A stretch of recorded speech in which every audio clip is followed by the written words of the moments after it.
పొరబాటున చేజారిన తరుణం తిరిగొస్తుందా? ప్రతి పూటొక పుటలా తన పాఠం వివరిస్తుందా? మన కోసమే తనలో తను రగిలే రవి తపనంతా కనుమూసిన తరువాతనే పెను చీకటి చెబుతుందా? కడతేరని పయనాలెన్ని, పడదోసిన ప్రణయాలెన్ని అని తిరగే ఛాయా చరిత పుటలు, వెను చూడక ఉరికే కథలు, తమ ముందు తరాలకు స్మృతుల చితులు అందించాలా ప్రేమికులు.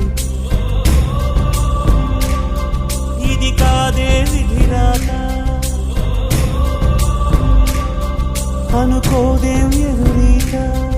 10 నెలలు తనలో నిన్ను మోసిన అమ్మైనా, అప్పుడో ఇప్పుడో కననే కలను